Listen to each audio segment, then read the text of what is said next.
bit of an introduction to how we should think about this question. And the introduction begins with a long time ago, sometime before 1846, something written somewhere near Walden Pond by this man, Henry David Thoreau. Thoreau wrote this: "There are 1,000 hacking at the branches of evil to one who is striking at the root." So we all know the branches of evil. They're all around us, right? For example, this is the picture of a 14-year-old boy. He's a picture of an epidemic in America of childhood obesity. 3 times the number of kids since 1980 are now technically obese. More than 1/3 over the age of 2 are obese. This epidemic has costs. One of the most amazing costs is for type 2 diabetes, a kind of diabetes that used to afflict only old people. Now half of all new cases come from kids. Total cost to America is $147 billion in direct healthcare costs every year. Now, why is it we've seen this explosion in childhood obesity? Well, when I was a kid, I was fat. I called it genetic. It was a genetic problem. But it's a little bit hard to imagine a whole generation of kids having a genetic problem with obesity. It's not, in fact, a genetic problem. It's because of what we eat. There's a consensus among people who know something about this that we eat too much of this stuff, not enough of this stuff. And it's not actually too much of sugar that we eat. We eat way too much of this thing called high fructose corn syrup. 40% of the stuff in your supermarket has high fructose corn syrup in it today. Why is that, you might wonder? The simple answer is that the cost of sugar is high relative to the cost of corn. And the free market types might look at that and say, well, that's just what the market requires. It's just the way costs and benefits get spread. But it's not quite so simple, this story. The cost of sugar is extremely high in America because tariffs protect 6 domestic sugar manufacturers. Those tariffs give them about $1 billion in extra profit every year while costing the American economy $3 billion in inefficiency because sugar costs 2 to 3 times the amount that it costs in other countries around the world. And corn is so cheap in America because we subsidize the production of corn, $74 billion over the last 15 years, meaning, as some economists calculate it, the cost of producing corn in America is negative. It pays to produce corn. So you take these 2 facts about the sugar tariff and the corn subsidy, and it produces a radical shift in the costs of food. So between 1997 and 2003, the cost of vegetables went up by 17%, while the cost of a Big Mac went down by 5.4%, and the cost of a bottle of Coke went down by 35%. And then it also produces a radical shift in how food gets made. I'm sure many of you saw this extraordinary film, Food, Inc., which talks about the fact that because corn is so cheap, it's profitable to produce cattle in this factory farm-like way. But it's not so profitable for cows because, of course, the stomachs of cows can't really digest corn properly. So they've got to feed the cows literally tons of antibiotics to deal with the diseases that get produced when they eat corn rather than grass.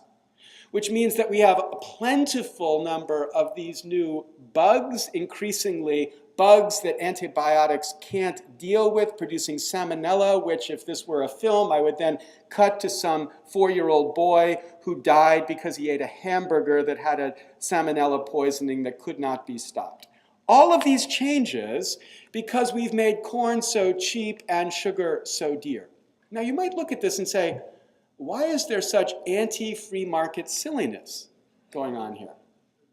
And I could say, well, who are we to say? But this is what we know. An extraordinary amount of campaign cash drives to these 2 crazy points. First, sugar manufacturers giving millions to candidates to make sure they continue to protect sugar, and ADM leading the charge in forcing Congress to lower the cost of corn through subsidies. And if it's because of these campaign contributions, then we can say campaign money distorts the market that distorts food production, which distorts our kids.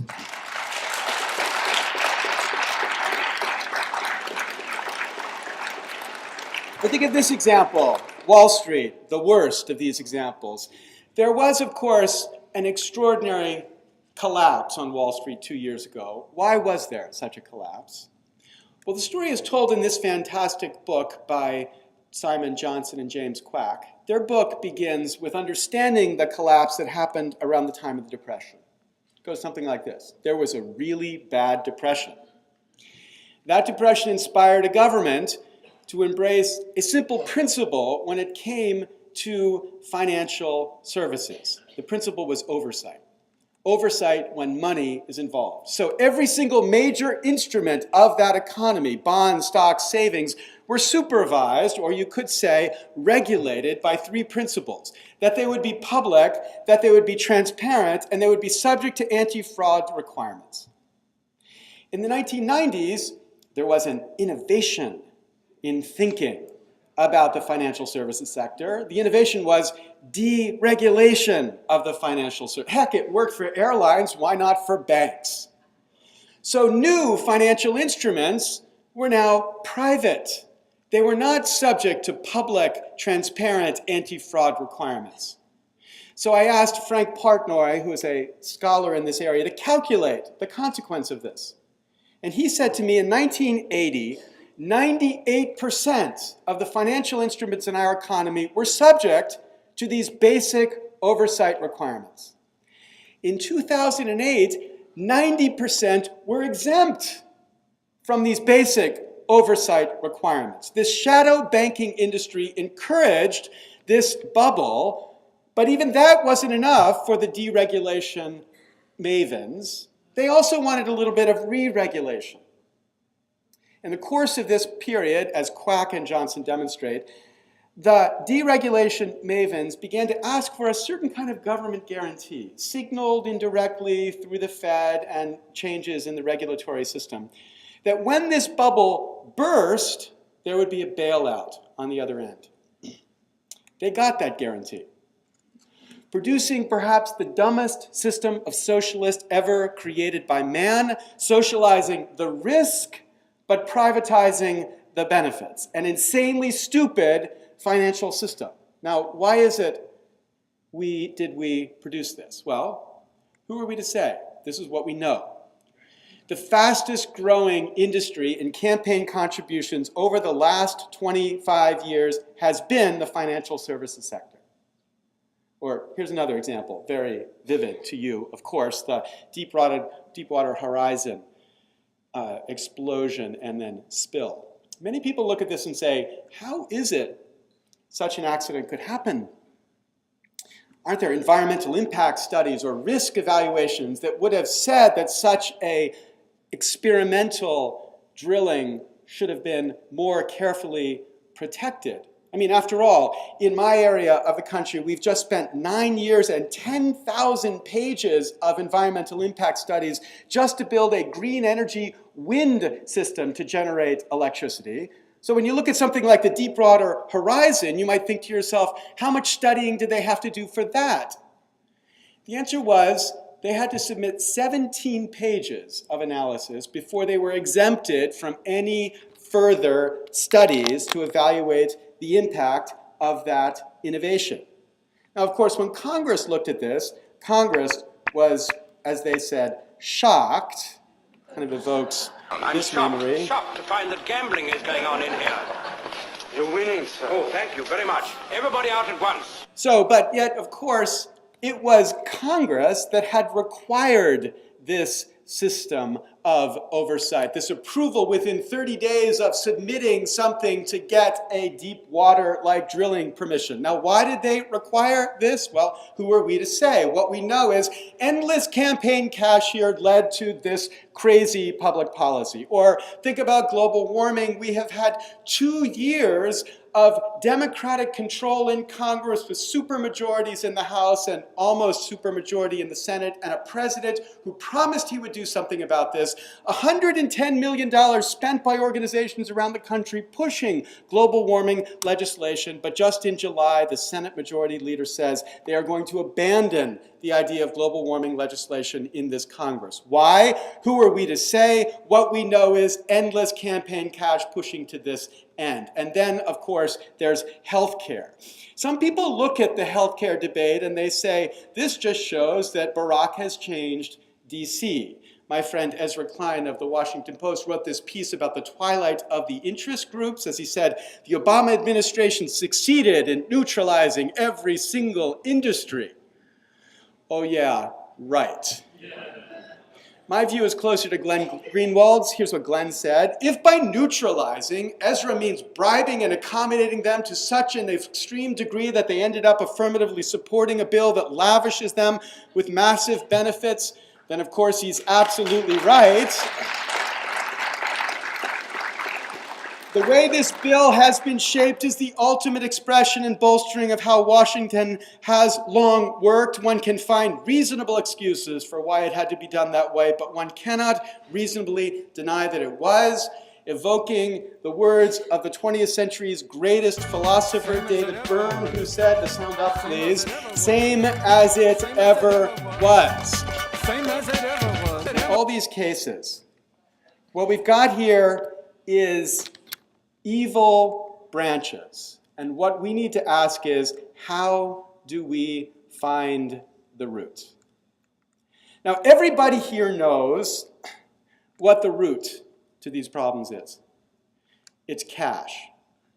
Not the kind of cash that inspired Blagojevich, not the kind of cash that gets handed around in brown paper bags. We're not talking about bribery. We're not talking about improper influence that criminal laws try to address. Instead, we're talking about the so damn much money, as Robert Kaiser puts it in his extraordinary book, that produces this sick economy of influence that is Washington, where lobbyists depend upon members, who depend upon special interests, who depend upon the lobbyists to produce this system of influence that corrupts our government. Everybody here knows that this system of influence produces a system of dependence, where members become dependent upon lobbyists who are dependent upon these special interests, meaning the special interests begin to control in marionette-like ways our Congress. Everybody here knows that the only way we're going to strike at the root of this problem is to find a way to cut that connection between the special interests and our Congress.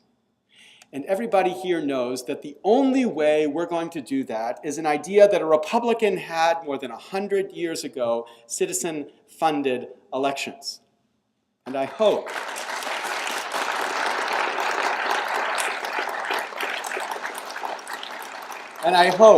that everybody here knows that we are extraordinarily close to having the first time in 40 years that the American Congress has actually embraced this idea with the imminent passage in the House of the Fair Elections Now Act. A statute that would give candidates the chance to prove that their decisions are not because of the money, because the only money they get are small dollar contributions from their constituents. And that fight to get that bill passed in the House after it was passed last Thursday in the House Administration Committee is a fight that you need to be part of by going to the site Fair Elections Now, or you can go to our site Fix Congress First and find the representatives who still need to be convinced so that Nancy Pelosi can deliver on her promise to bring this to the House before this election. Now, everybody knows all this, but some people believe that this inside the Beltway strategy alone can never actually win this fight. That the people inside the Beltway have too much to lose and they have too much to offer those who actually control these votes, so that this inside the Beltway strategy alone will fail. That instead what we need is an inside America strategy. right, where we recognize Washington is not us. We need to persuade America, us, friend to friend, peer to peer, that this fundamental reform is needed. We need to focus America on this route at which we must strike. Now, we believe this here, today, is an example of that conversation. We need to identify and debate with civility, a value at the core of the coffee party movement, how to make democracy work.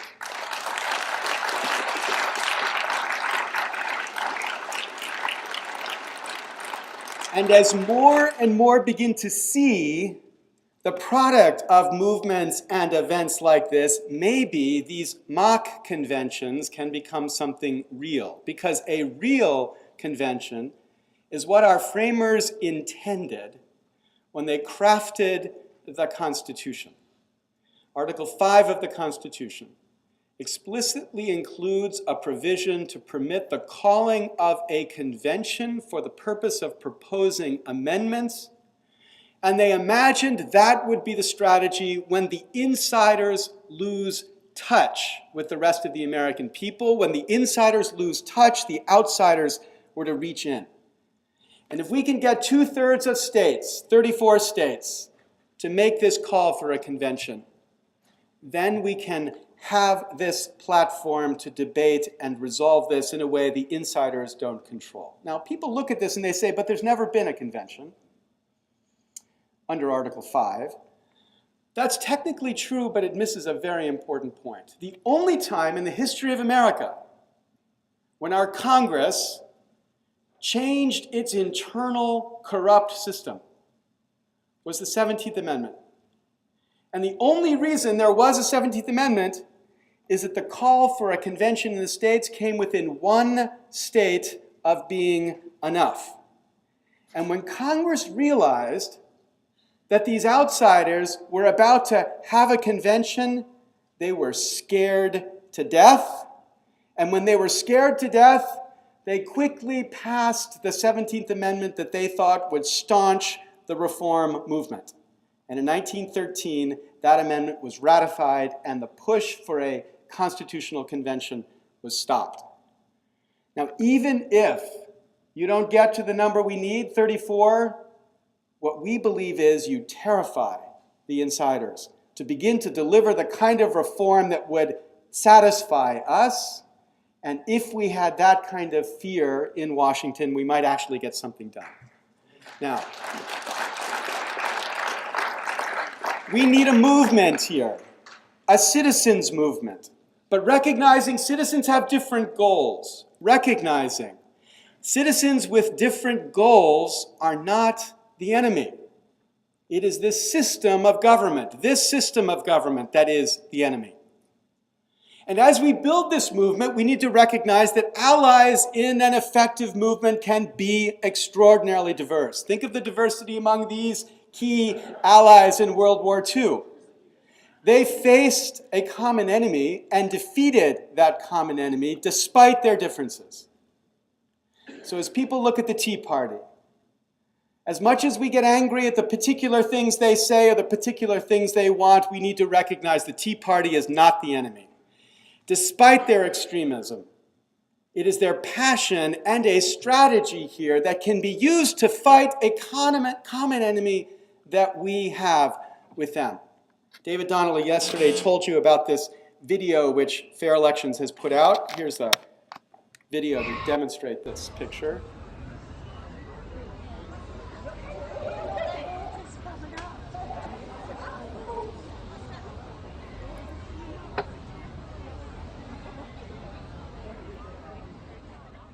I feel we have a corporate-funded election system. Corporations are completely running our government right now. Our election system is corporate funded. Big money plays a huge role in elections right now. This is a much bigger problem than Republican, Democrats. BP, Goldman Sachs, Massey Energy, all these companies are perfect examples of corporations gaming the books and manipulating the rules. There is just no way that these politicians can tell us that that money does not have an effect. Big money definitely affects the Republican Party, and we're just as sick about that as we are about the effects it has on the Democratic Party. They're all being elected because they have the money. We need a government of the people, for the people, and by the people.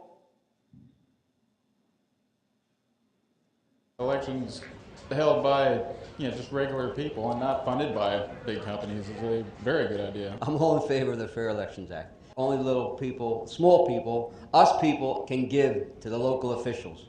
If we could change the way we fund elections, it would make a tremendous difference. Elections should be funded by the people. Anyone you could talk to, I think, would be in favor of that, knowing that their votes would begin to count. Fair elections are essential to have any hope of a functioning government. Passing the Fair Elections Law would be a huge step. The Fair Elections Now Act is absolutely something that I would vote for. I would feel like we maybe can take back our democracy. Republicans and Democrats, I would hope, would support fair elections. It takes the power of money out of the voting process. Yes, bring it back to the people.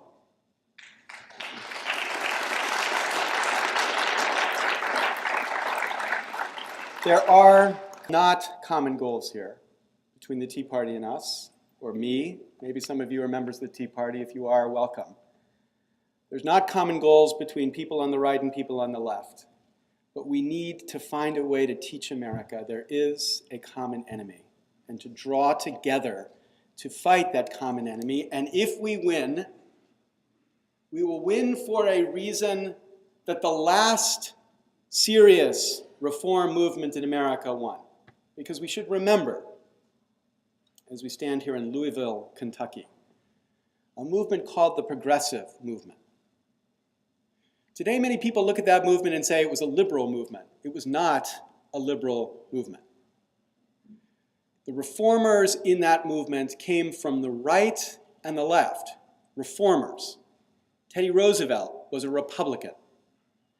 The leader of the National Republican, Progressive Republican League, Bob LaFollette from Wisconsin, brought down William Howard Taft, a Republican president. It was Woodrow Wilson, a Democrat. And it was a man from this city, Louis Brandeis, who had voted and supported both Democrats and Republicans as he became, in my view, the most important, really the most brilliant of these progressives. People from all across the political spectrum united to this common view that their government had become corrupted by special interests, by the gilded interests of the day. The democracy had been sold to them. And astonishingly, 100 years ago, the election of 1912, that movement had the chance to prove their claim on the American public. And there were 4 candidates running for president. There was Eugene Debs, the socialist. There was William Howard Taft, the Republican stand pat, what's good for business is good for America. There was Teddy Roosevelt, who came back from the wilderness to run against his Republican friend Taft for the Bold Moose Party, and there was Woodrow Wilson, the Democrat. These two, Taft, Woodrow Wilson, and Teddy Roosevelt, were progressives. Between the two of them, they garnered 70% of the vote in the national election. 70% of Americans stood up to these progressive ideas. And Woodrow Wilson, the small government, pro-liberty, progressive candidate, beat Teddy Roosevelt by 15 points. Now, I think we must build this neo-progressive movement. That might not be the right term given how terrible people misunderstand the word progressive, but it's the right idea. We need to build that movement right here in Brandeis's hometown right now, recognizing these different ends, recognizing we have a common means to solve this called democracy and a common enemy called corruption. The Tea Party likes to look back to the founding and tell us we had a republic. We did. And by republic, the framers meant a representative democracy. And in Federalist 52, they told us what a representative democracy would look like. It was a democracy where the House would be a branch of government which ought to be dependent upon the people alone. We don't have a Congress dependent upon the people alone. The people have been replaced by the funders. Here's the logic everybody can understand. The funders are not the people. And we need to recognize the democracy of the people has been corrupted if it is a democracy of the funders. Okay, now here's the end. So some people have picked on me today because I'm wearing these funny shoes. These are Keds. Here's why I'm wearing Keds. I've decided to wear Keds every time I talk about this issue because Keds are made by this company, Stride Right. This company, Stride Right, was started by this man, Arnold Hyatt. So Arnie is a very humble guy. The only picture on the internet of him is this tiny little picture. You can't even make him out. He's a loyal Democrat, Arnie Hyatt is. And in 1996, he was the second largest contributor to the Democratic Party. So President Clinton, grateful for the contributions of Arnie and other rich fat cats, decided he would invite 30 of them to a dinner at the Mayflower Hotel, a dinner of these fat cats. And he would invite these fat cats to explain to him what they thought government should do. So one by one, they went around the room, all 30 of them speaking, and Arnie was the last speaking. We don't have a picture of it. I kind of imagine it kind of like this, as he stood up to speak to the president. And so Arnie stood up and he said to President Clinton, Mr. President, I know that you're an admirer of Franklin Delano Roosevelt. So I want you to put yourself in Roosevelt's shoes in 1939, when he came to recognize that he needed to convince a reluctant nation to wage a war to save democracy. So Arnie said, Mr. President, you too have to convince a reluctant nation to wage a war to save democracy. Not a war against fascists, a war against fat cats. People like us. People who believe that they, simply because they are rich, have the right to direct and control our government. Now, as you can imagine, there's a little bit of silence in the room after Arnie was finished. The only published account we have of this event reports that after he was finished, Clinton effectively slashed Hyatt to pieces, humiliating him in front of the group. Because we were not going to come to power and then unilaterally disarm. We were going to use the system to get the ends which we wanted. Well, I think 14 years later, it's time for us to recognize it was Arnold Hyatt who was right. That we all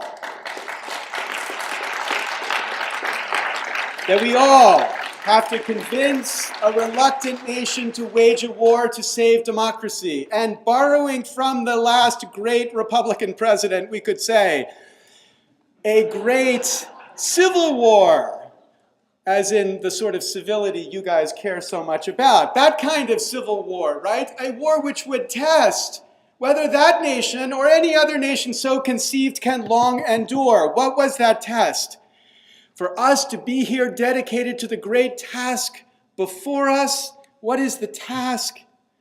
The task to see whether the government of the people, by the people, for the people shall not perish from the earth. Of, by, and for the people, not the funders. Please join us in that. Thank you.